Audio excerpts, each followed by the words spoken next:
And by misinterpreting, you actually change reality in an undesired direction, unintended adverse consequences.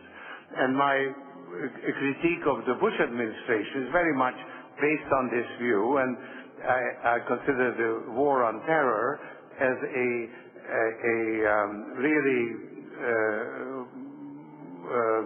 really worrisome example of a false metaphor, a misleading figure of speech, where a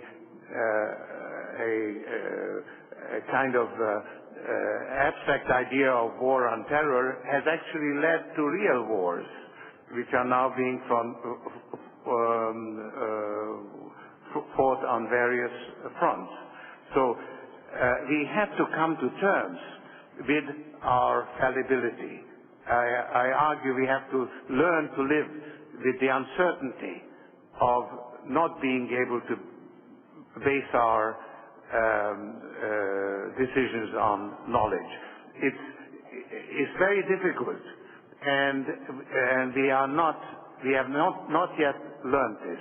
This is the sort of the gist of my argument in my latest book, The Age of Fallibility. Before our next intervention, I would just like to remind you that the floor is open for all the public, not only for the ambassadors. So that anybody who wants to make a question, feel free to do that. But for now, Embajador Pineda de Venezuela, por favor. Gracias, señor secretario general. Quiero en primer lugar expresar agradecimiento por la exposición que nos ha hecho el señor George Soros sobre un tema, diría, tan apetecible para la reflexión y la discusión futura sobre la construcción de nuevas modernidades para las sociedades, sobre todo del hemisferio americano. No hay duda que el pensamiento popperiano sigue siendo en ese sentido bien interesante para esta reflexión.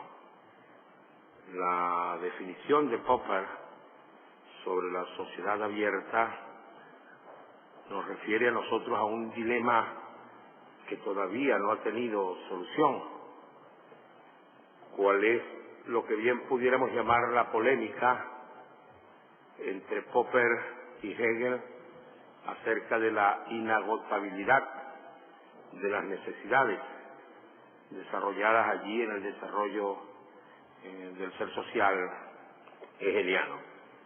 Esa inagotabilidad de las necesidades que conducen a que los hombres vivamos permanentemente en un estado hipervivencial y que, a mi modo de ver, en el esquema de la sociedad abierta no logra resolverse plenamente o no logra aproximarse a una solución de ese dilema para el establecimiento de la libertad y el desarrollo del ser social. Creo en ese sentido entonces que este es un dilema que tiene hoy la mayor de las pertinencias a abordar su discusión.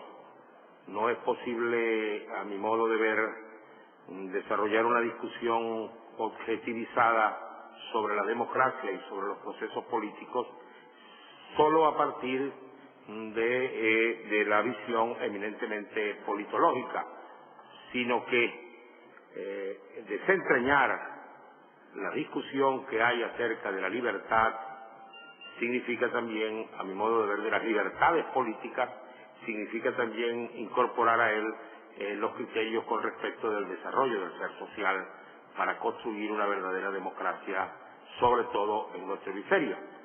Y quería hacer esta reflexión porque quiero reiterar que algunas de las ideas expresadas por el señor Soros me parecen bien interesantes para la reflexión futura en el hemisferio.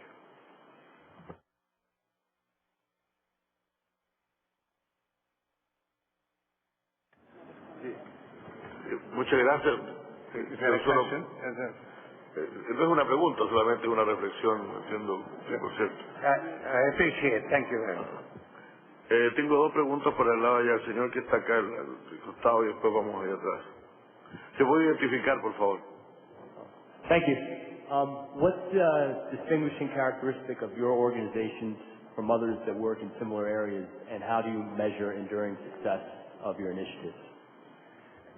I would say that the major difference is that in promoting open society principles, we rely on the people in the various countries where we have foundations to decide what those principles, how to apply those principles to their particular situation.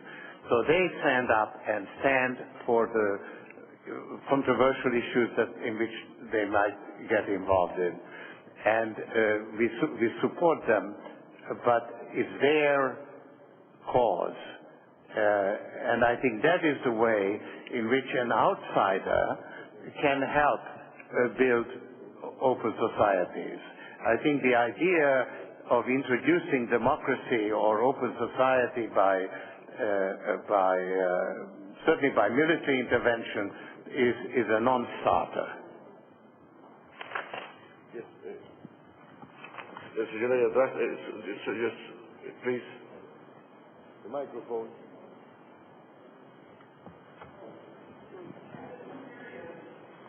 Excuse me, can you identify yourself, please, if you don't mind? And wait for the microphone.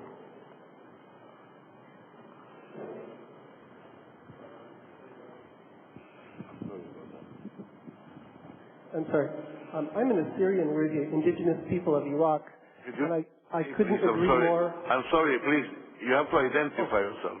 My name is Ken Joseph. I'm an Assyrian. We're the indigenous people of Iraq, and I couldn't agree more with your comment on elections don't make democracy. Our people are suffering directly as a result of bad elections. Are you doing anything in Iraq? And is there anything that you can see as some solution for the current situation in Iraq? We've lost about 100,000 of our people directly due to bad elections.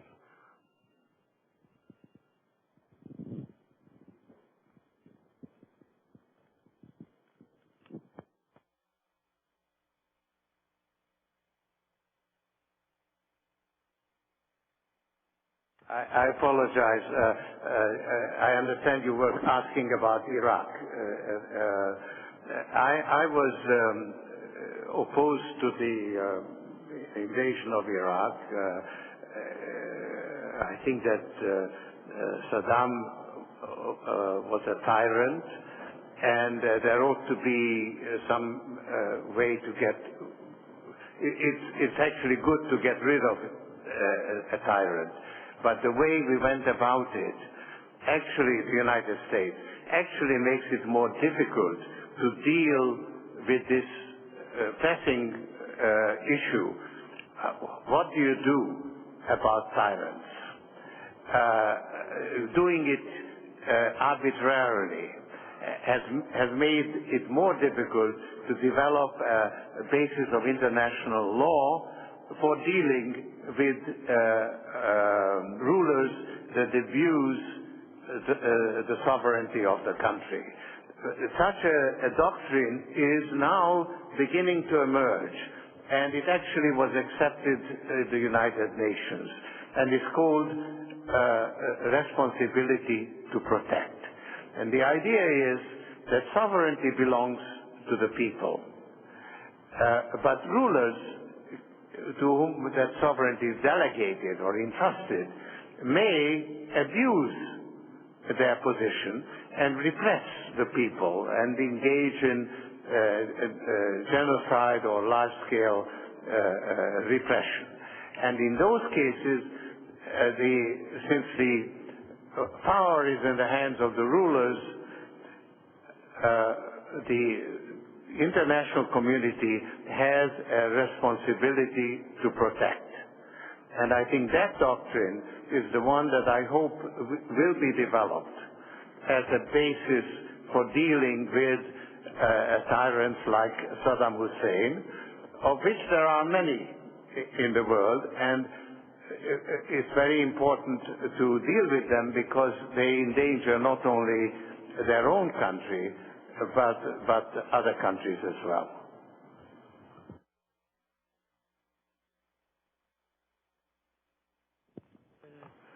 I'm sorry, this is going to be the last question in the televised meeting, but then we can go on for a moment, if you don't mind, after we say goodbye to our audience. Please.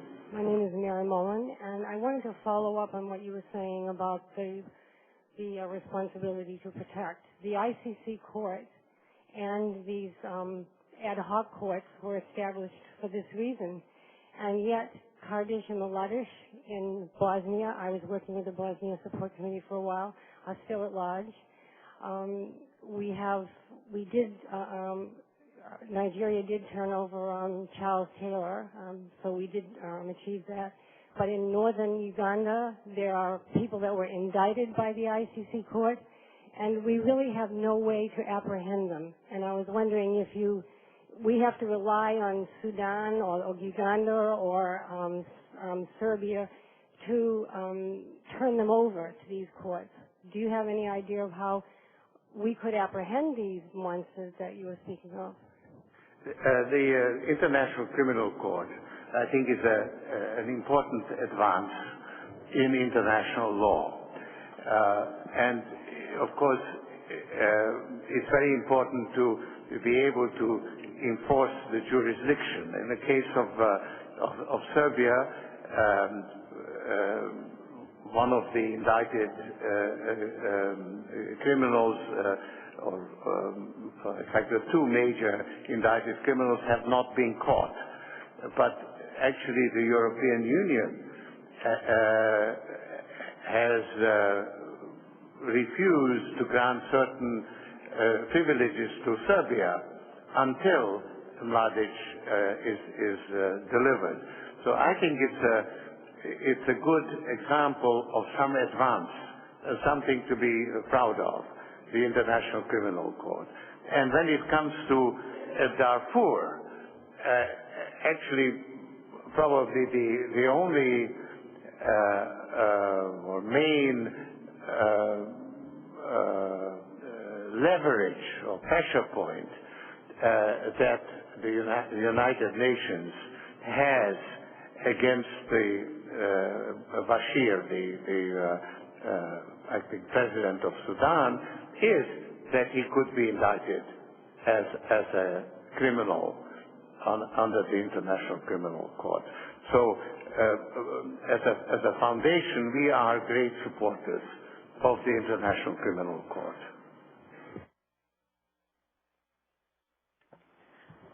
Thank you very much, Mr. Soros. This has been quite a challenging and interesting presentation on your views of the open society concept and much more. We really appreciate your coming here today, and we thank you for that.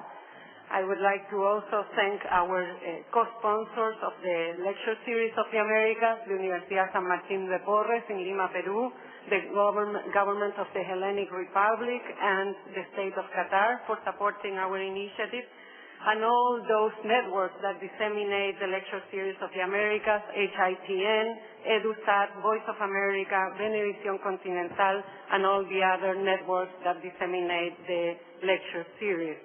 From the whole of the Americas at the Organization of American States, we say thank you to the public that has tuned in to listen to this lecture series today, the 16th lecture, and that tunes in every month to listen to what's going on at the whole of the Americas in Washington, D.C. We will have our next lecture on the 29th of November with Huguette Labelle, the world president of Transparency International. Thank you very much.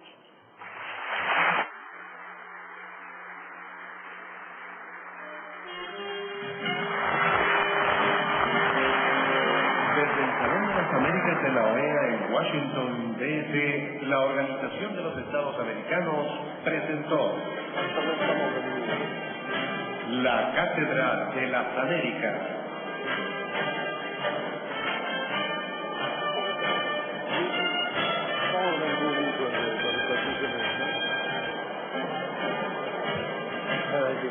Yo Así es.